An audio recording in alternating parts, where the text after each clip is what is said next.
The Bible is usually read as an intense collection of books, and it is. However, the Bible has plenty of humor to teach us important lessons about our relation with Him and with one another. Feel free to have a few laughs this week. Welcome to the Pilgrim Song.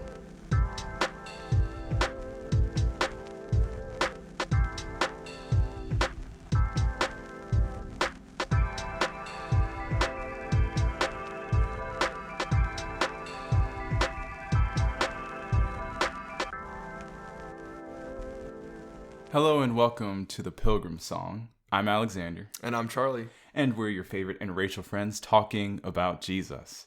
Today we have a very fun episode, but it's also been a nice week. You enjoying the weather, Charlie? Oh, it's been so nice. It's a beautiful fall day. It's nice and cool. Yep. 56 here in Tuscaloosa this morning. So nice. Terrible, honestly, though. I hate the cold, so. But yeah. It's welcome to fall. Hope you guys had a nice opening week of pumpkin spice and other such things. But again, as we mentioned, we have a fun episode.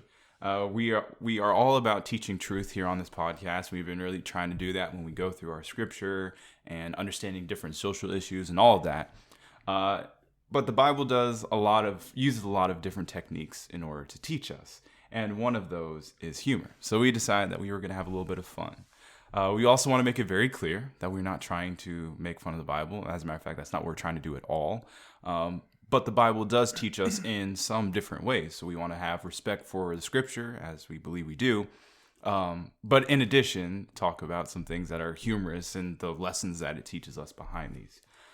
So anything else you want to say in our little caveat? Yeah, here? no, I definitely think God has somewhat of a sense of humor. For sure. I can't imagine him not. So I think some of the things that he does are you really get to see like a hint of like sarcasm kind of in there and like very like fitting punishments for people. I think it's really, really cool. And it's cool to bring those things to light because, For sure. Yeah. And that's what I think even in Jesus' teaching. So Jesus' earthly ministry, he is an example that everyone's like, we talk about judge not all the time, but I think sometimes we oversee the humor in having a speck in one person's eye and a literal log through your eye. He's making a joke and being very hyperbolic. So we see a lot of that in scripture and even in Jesus' teaching. So we're going to be talking about a couple stories today that we find a little bit humorous and talking a little bit about the lessons that come also with them and things we should be learning as well. So we're going to have some fun. The first story that we're going to talk about is one of my favorites. Comes from Judges. Two of mine are going to come from Judges. Spoiler alert. Firstly, we have the story of Gideon that starts in Judges chapter 6. Now, Gideon is often seen as a really good judge for a lot of reasons, leading with 300 against the Midianites. But at the end of Gideon's life, it becomes a lot less straightforward. He becomes much more of a not a good character. Let's just put it that way. We see at the end he makes an ephod for the Israelites to struggle with when it comes to idolatry, and then he forms his own harem, which is multiple wives. And after he tells them, "I refuse to be your king," and then does a bunch of king stuff, and then has a kid named Abimelech, which means my dad is the king. So did he really not think he was king? Not really sure. But the story really comes in with Abimelech in Judges chapter 9. Now, the opening we have to Abimelech's story is he goes up to a people and says, "Wouldn't it be better for me to rule over you rather than the 70 of my brothers?" And they're like, "Yeah, that's a good idea." So what Abimelech does is goes and slaughters all of his brothers on a rock. If that is your first action that we know of you in scripture, that's pretty bad. It's pretty awful. So he kills all 70 of his brothers, and it's like, that's just horrendous, like awful guy. But he kind of rules as this pseudo king, pseudo judge character. Like the reason he's in the Judges isn't because he's an actual judge. It's to kind of show the influence of Gideon's lack of leadership and what he did awful at the end. But he reigns for like 3 years. And then finally he starts turning against the people who are his allies. And the final story, after he's burned down a village, killing women and children and everybody, everyone's in these towers that are built to protect the people. So he's going and everyone is staying away from the tower, and they're like, and Abimelech's like, you idiots, like, we're going to go burn down this tower just like we've done every other tower in every other village. So he goes up to the tower, and a brave woman drops a millstone on top of Abimelech's head, and it crushes his skull, and he's definitely going to die. So his reaction to this is, I don't want to die, because if I die like this, then everyone's going to know that a woman killed me. And so he says tells his armor bearer to kill him. And his armor bearer, which I typically think would be like loyal, that he stabs him. So he kills him. And it's like this really tragic ending to this story just as it stands. But then as we come to 2 Samuel, we start reading over this, and in Uriah specifically makes this mention of Abimelech. And he says, don't get too close to a tower, because remember what happened to Abimelech when he got killed by a woman in the millstone. And that's just so hilarious. That the thing you wanted least of all to happen is exactly what you are remembered for. So if you read through Abimelech's story in Judges 9, heed some advice. When you have allies, you should probably not mistreat them and not burn down their villages. That would be some good advice. But like, in all seriousness, the way that Abimelech treated everybody in this situation, whether it be his family or his lack of relationship with God altogether, it ended up burning his life to the ground. Anger and pride only lead to destruction, and probably destruction the way that you wouldn't want to happen.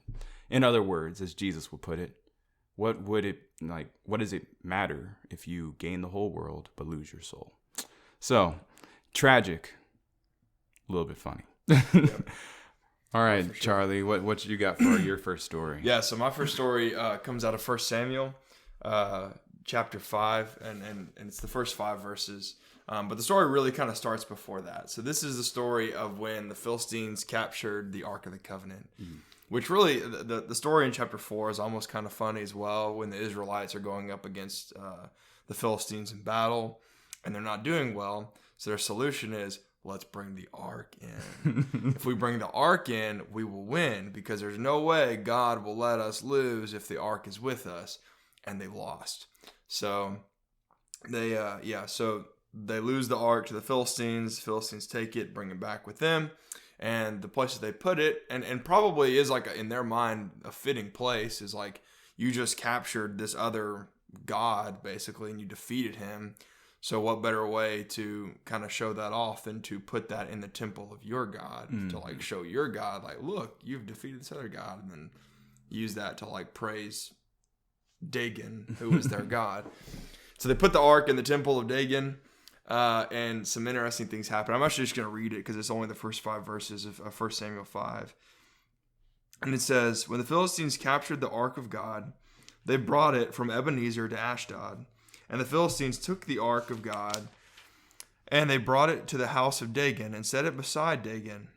And when the people of Ashdod rose early the next day, behold, Dagon had fallen face downward on the ground before the ark of the Lord.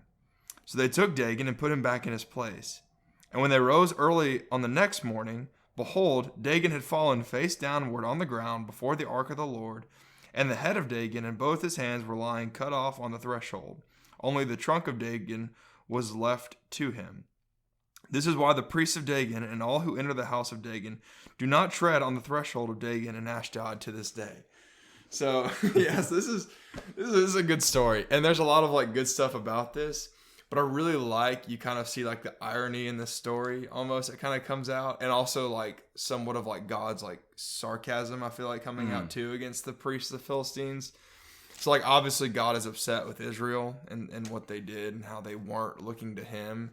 And they kind of did, but they essentially used the ark almost like an idol. Oh, yeah. In the story before. And then it gets put up next to an idol. And so God, to teach the Philistines a lesson, right, knocks their God prone before the ark. So, like, they bring the ark in. They set it up in the temple. They're like, look, Dagon, look at your power over this ark. And then the next day, Dagon is lying prone, which is like a position of worship in front of the ark. So like Dagon is worshiping God, which is just like the funniest thing. I don't know. It's hilarious to me. So the priests walk in, they see that, and they're just like, oh, that's weird. A strong wind or something. I don't know. Like blew the statue over. I don't know how big this idol was, but I imagine it being a pretty beefy statue if it's in a temple, not like a little like elf on the shelf, I picture him being like kind of big. So they just like, oh, set him back up, and they put him back. It's fine. Everything's fine. The next day they come in. He's like, once again, falling face down prone. But this time his head is off and his arms are off. And now the priests and the people that go to worship Dagon do not cross that threshold ever to this day. It's fantastic. I don't know.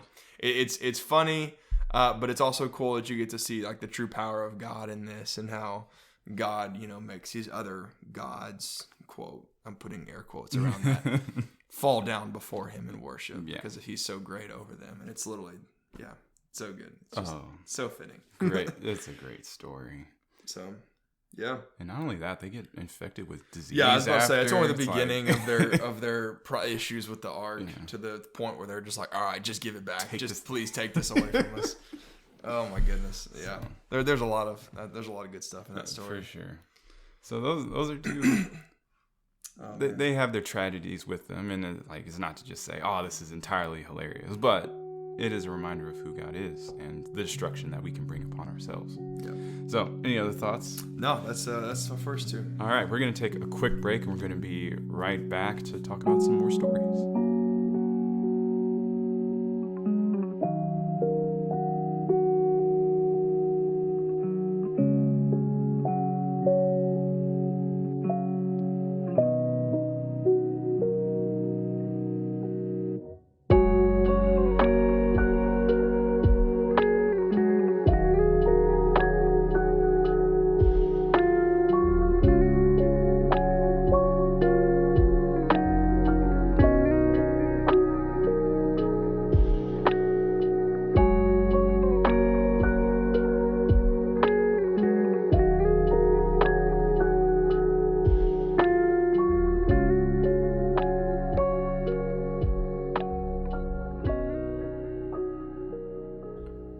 Welcome back.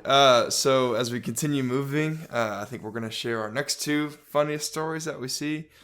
And my next one comes out of the book of John, chapter 13. And again, I'm going to read this again. This is one of the accounts of what we would view as like the Lord's Supper, like we talked about. And John's account of it's a little bit different than the other three, where he doesn't necessarily show the exact institution of it. He goes into a little bit more of Jesus' teaching throughout this. But one of the things that he does bring out is this idea of when Jesus is trying to, be like, hey, one of you is about to betray me. And I love and find the humor in the disciples' reaction when Jesus basically tells them who's going to betray him. In John 13, beginning in verse 21, it says, "And after saying these things, Jesus was troubled in his spirit and testified, 'Truly, truly, I say to you, one of you will betray me.' The disciples looked at one another, uncertain of whom he spoke. One of his disciples, whom Jesus loved, was reclining at the table at Jesus' side. So Simon Peter motioned to him to ask Jesus of whom he was speaking. So that the disciple, leaning back against Jesus, said to him, 'Lord, who is it?' Jesus answered, 'It is he whom I will give this morsel of bread when I have dipped it.' So when he had dipped the morsel, he gave it to Judas, the son of Simon Iscariot. Then after he had taken the morsel, Satan entered into him. Jesus said, 'What you are going to do, do quickly.' No one knew at the table why he said this to him. Some thought it was because Judas had the money bag. Jesus was telling him, 'Buy what we need for the feast,' or that he should give something to the poor. So after receiving the morsel of bread, he immediately went out, and it was night."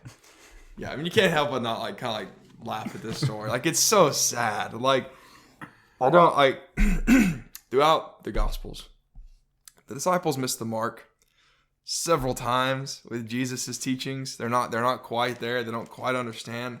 But this one to me is it's the best. It's just man, Jesus is like, "Okay, one of you is gonna betray me," and immediately everybody's reaction is like, "What is he talking about?" And I just love how it's Peter motions to John. It's like, hey, ask him who he's talking about. Like he's the favorite kid. He's the disciple who he loves. It just cracks me up. Like it's just so funny. It's like, hey man, ask Jesus who he's talking about. And John's like, hey Lord, he's just laying over on him. Who's gonna do it? And Jesus is like, it's the person I'm going to give this piece of bread to after I dip it.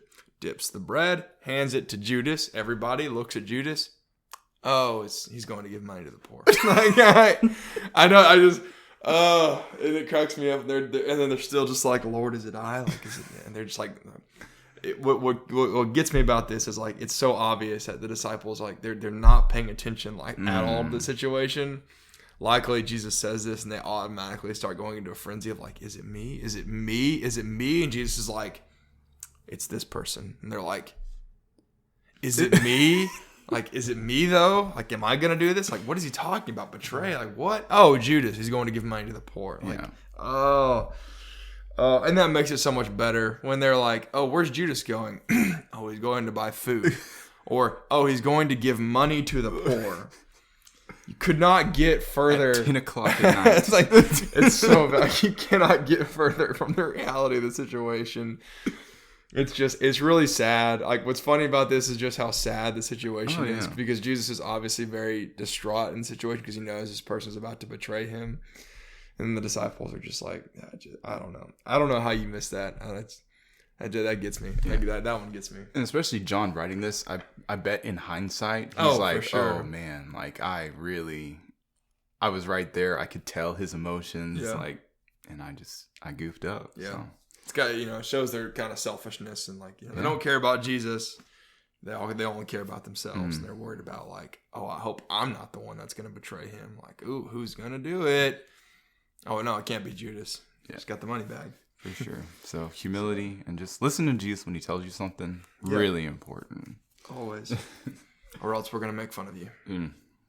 Any other story?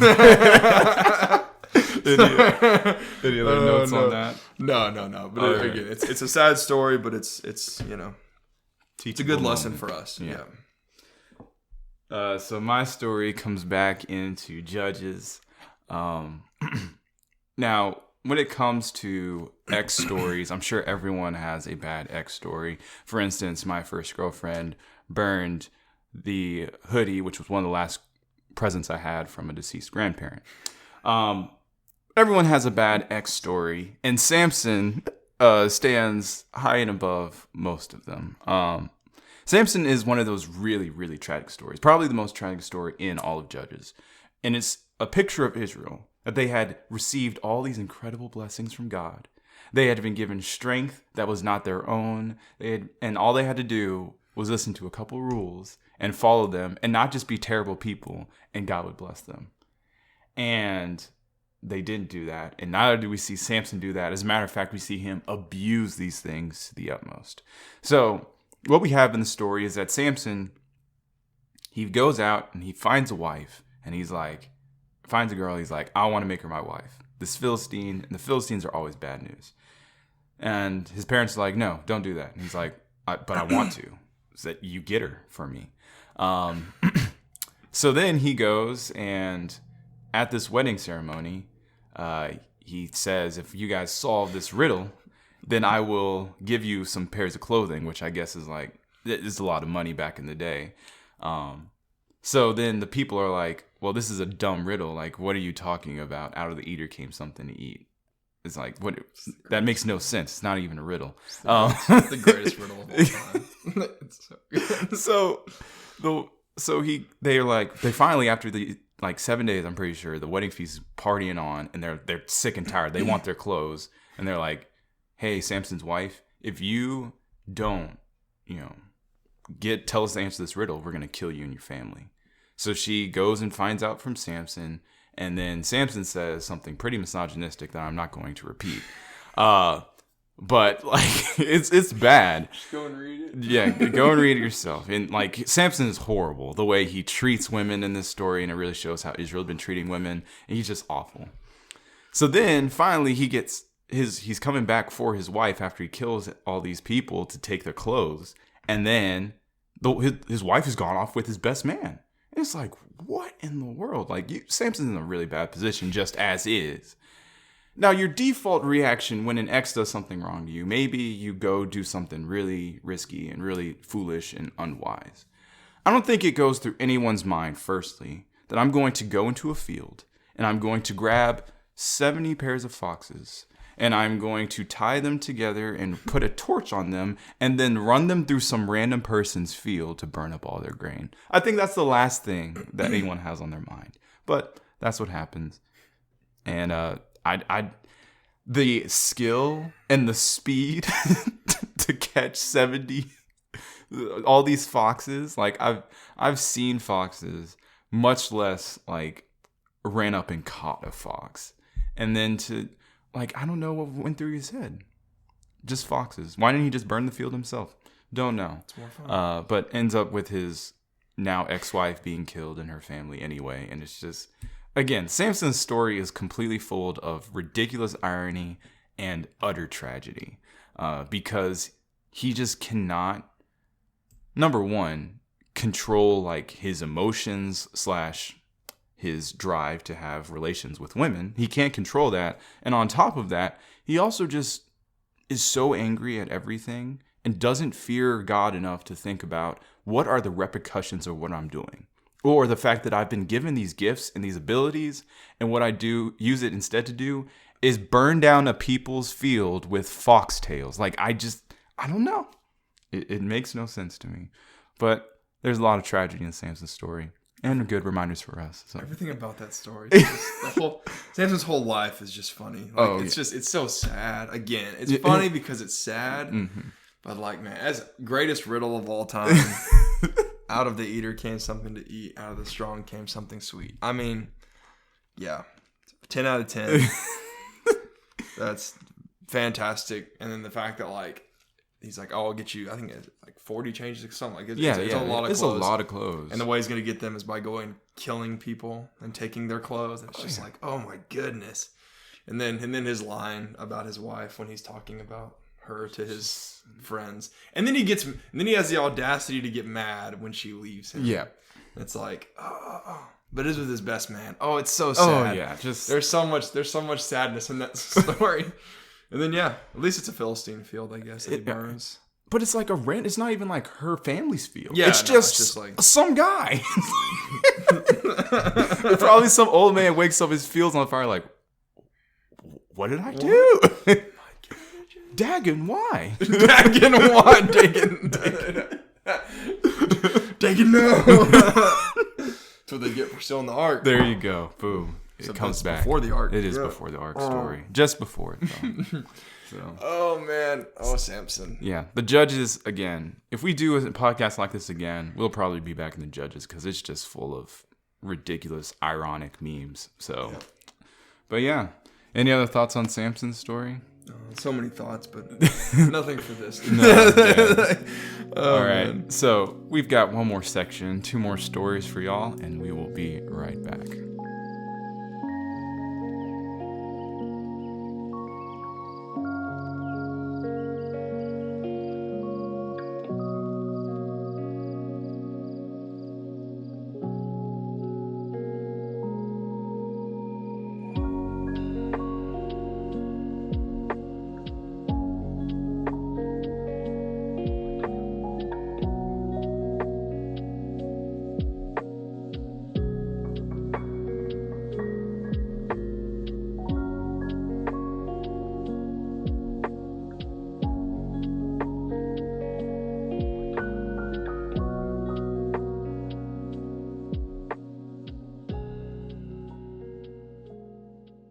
Alrighty, we hope you guys have enjoyed this episode as much as we have, but we have 2 more stories that we want to talk about, and we are in the New Testament, very close to one another here in terms of the chapters.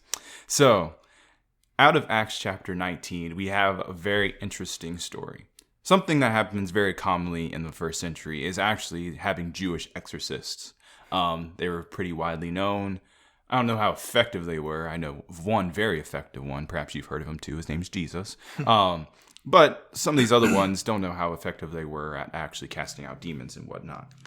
But what we have is Paul who is in Ephesus, and he's doing all these incredible things, casting out demons, healing people, and naturally that's going to get you some copycats. If anyone thinks you are able to like Paul, we think is obviously doing this for real, but people are going to be copycats. They're going to try to copy your success or whatever else. So what we have is these 7 sons of Sceva, and they hear of a man who has a demon in him, or a couple demons in him. And they are getting ready. They're going to invoke the name of Jesus in order to cast out these demons. So it becomes this, like, it's very serious from the beginning. Like, okay, so Paul is doing these miracles, and then these guys are claiming to do these miracles in the name of Jesus. They're going to cast out this demon. And the demon responds to them like Thanos in Endgame. I don't even know who you are. Like, I know who Jesus is, and I've heard of Paul, and that's pretty interesting to me. Like, so of course the demon's going to know Jesus. We see that in James, where he's like, even the demons believe in who Jesus is. They're just rebellious. And then Paul, like, he's not omniscient, so he has an understanding of who Paul is, but like Paul's not God, so it's very different there. But you guys, I have no idea who you are. So in response, the demon beats them and leaves them running out of this building naked. If you ever want to know who wins a fight, it is the person who has beat you until your clothes are off and you run out of the building. And it's just like one of those stories like, what? So these poor fake Jewish exorcists get like run out. And this goes on to show everybody, like, this is serious. Like, you don't invoke the name of Jesus claiming that you have this power or this authority. If you don't know Jesus, you don't actually have this power. So I think that goes to say a lot about faith healers and stuff like that today. But I think it does go back also to the 10th commandment. Do not use the Lord's name in vain. And that doesn't just mean saying, oh my word, or well, you know, the other word for it. I'm not comfortable saying it. But it's not just saying that, but it's also abusing the Lord's name for your personal clout or self-interest, popularity, money, anything else like that. You abuse God's name and you use it to glorify yourself. This will, like, you're not going to just get beat up by a demon. The end result on Judgment Day is going to be far worse. So take that into consideration. Use God's name appropriately. But the best part is, like, to me, is like the way they use his name. Like in verse 13, the way the ESV reads is when they're calling to the Spirit, it's and they said, I adjure you by the Jesus whom Paul proclaims. Yeah. Like, hey, demon, by that guy Paul was talking about, come out of that man. Yeah. Like, it's not even, I adjure you by Jesus, come out of that man. No, it's by the Jesus whom Paul proclaims. The Jesus. It's like, that guy. Yeah, that dude Paul's talking about. I don't know who that is, but yeah, him, come out of that man. And they're like, Jewish, so they don't even like believe in, they don't even believe Jesus. It's a bad move. So yeah, this is a scary demon. He's mean. He is mean. Like Beats them till they're all naked. Beats them till they're naked. Unbelievable. All right. It's You have any other thoughts on the sons of Sceva? Just, God is glorified in the story ultimately, but it does crack me up. Everybody knows. They don't even know Jesus at all. It's just like that. I just love that the word does. By the Jesus whom Paul proclaims. They're not even using his name. I mean, no. I guess I was like, come on. But I guess the one good note, at least they recognize that Jesus is powerful. I guess I don't know. I guess if you're gonna take something away positive from them, no, just lessons to learn. Just yeah. All right. So my last story, it's a classic. It's one that I remember hearing about as a child and seeing it acted out in class with little thingies or whatever. And that is popsicles. Yeah. I mean little people okay. Oh, there he goes. Like Eutychus, Eutychus. And when you hear the name Eutychus, there's probably a lot that pops into your mind, but ultimately, right, it's the guy that fell asleep during Paul's lesson. And in Acts chapter 20 is where this takes place. And beginning in verse 7 of Acts 20, it says, "On the first day of the week, when we gathered together to break bread, Paul talked with them, intending to depart on the next day, and he prolonged his speech until midnight. There were many lamps in the upper room where they were gathered, and a young man named Eutychus, sitting at the window, sank into a deep sleep. And Paul talked still longer, and being overcome by sleep, he fell down from the third story and was taken up dead. But Paul went down and bent over him, and taking him to his arms, said, 'Do not be alarmed, for his life is in him.' When Paul had gone up and had broken bread and eaten, he conversed with them a little while longer until daybreak, and so departed, and they took the youth away alive, and were not a little comforted." Man, poor Eutychus. Like you were talking about with Abimelech and not wanting to be remembered for being killed by, a woman. Yeah. Like Eutychus, it's all, I'm going to say it about tops it. Like the guy is only remembered for falling asleep during a lesson.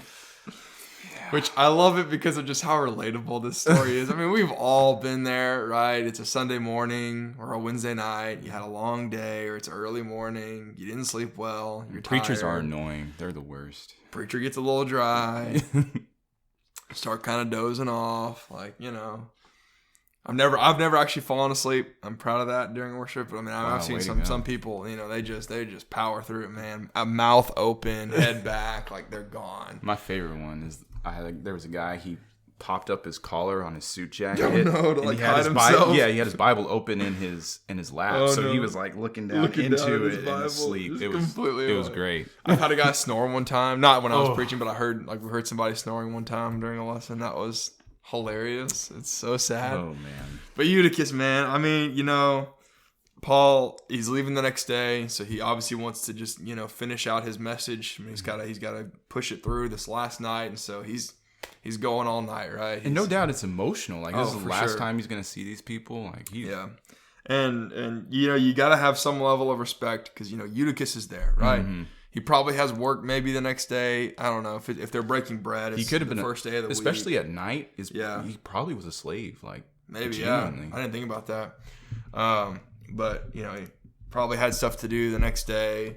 And instead of going home and getting some sleep, he decides to stay and hear Paul, right? Mm-hmm. And it shows you the priority and the love that he has for Paul and for Paul's message about Jesus. So obviously he's a pretty strong follower if he's there with these people in this upper room. But, he falls asleep. And I love that it says he falls asleep and then Paul keeps going even longer.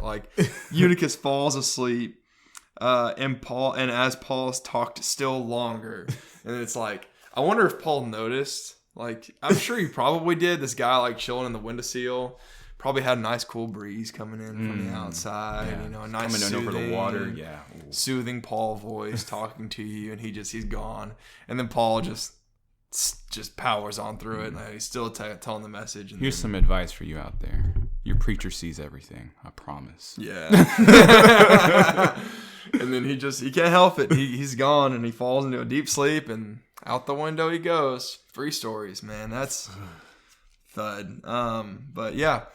And then, again in this story, the important part is that you see the power of God through this as well, because he's raised. Although I was talking to Alexander before, it's kind of funny that it doesn't actually say that he was raised until the end of the story. It's he falls over, he falls out, he's dead, and Paul walks down, he starts taking his arms and says, "Do not be alarmed, for his life is in him." And then Paul and they went and broke bread. It never says he raised them and then they went and broke bread. It's his life's still in him. And they broke bread. And then at the end of the story, you realize, and then the youth walked away. It's I don't know. Oh, man.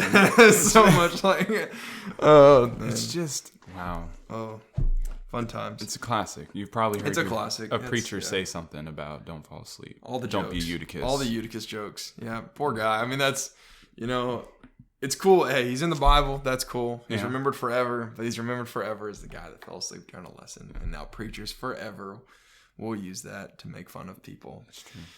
But we'll see him in heaven. So it's don't make fun of him too much. I also wonder how young he is too. He talks about him. He's young. He's youth. So I wonder how young is young in their mind. We talking a kid, a teenager. The interpretation 20s, of Joseph when he's taken off is especially when I was in kids class, it's he was 10 years old, and I'm he's probably 25. I know it says young, but yeah. Eutychus. Anyway, Hey, at least he's in the Bible. That's true. My name's not in the Bible, so. Charlie isn't. That's a really American modern thing. Mine is. It's only used badly. So. So at least he's not. I'm gonna. We need to bring. Somebody needs to bring Eutychus back. Somebody needs to bring the name Eutychus back. Sounds like something for you to do. No, I'm good. No, you'll do. I'll name one of my dogs Eutychus. No. Somebody. I don't think I've ever met anybody named Eutychus. Yeah, I don't think so. Or like Samson. Or Abimelech. I mean, a dog named Samson. Or Dagon. Don't bring Dagon back. And don't name your child Jezebel. That's unbelievable that happens. Classic. Judas. Never. I don't know any Judases. I don't know any Judases. Oh, well. We have to do a names podcast. At least those are bad. I mean, Eutychus, he did a good thing, right? That's true. He was there. Eutychus. Hashtag bring Eutychus back. Starting a movement. New sticker idea. All right. So, we guys hope that you enjoyed this podcast. We really enjoy going through these stories. But as, there's not 6 funny stories in the Bible. There's a lot more than that. So if you guys would like us to do another podcast similar to this one, another episode similar to this one, please let us know. We'd love to hear your feedback. But yeah, any other thoughts as we go on? No, I love the Bible. Oh, and I love that they have stories like this. For sure. There. It's really good. Especially with Eutychus is like, when you read books, it's easy to like fantasize. I feel like certain characters. But like when you read stories like this, you're like, nah, that's a real person. Oh yeah, that's me. I am Eutychus. Like it's good. That's one of the things about the Bible. It's so real. Like it's just like these are characters I could be. And you're thinking about the sons of Sceva and like absolutely failing against getting beat till they're naked. It's or Elijah just being so upset that he needs food. Yeah, he just needs a little food. He's a little hangry. That's another say that for the next time. Yeah, that's a good. So there's some good humorous stories for us to do. Brings out the humanity in the Bible. Absolutely, makes the characters relatable, and that makes it so much more easily applicable to your life, and you can relate to the people that you read about. So. Yeah. So God has a personality for sure, and it's reflected in His creatures. That is in us. So we really enjoyed this episode. Hope you guys have a blessed week. Enjoy the beginning of your fall. Have some pumpkin spice if you enjoy that. Happy fall, y'all. I do have not a tablecloth. What's that? Where you walk into a house. Doormat. I have a doormat. I laid a tablecloth at my door. See. People can wipe their shoes on. I am a meme as well. So, hope you guys have a blessed week. Thank y'all for listening. Have a good one. See you next week.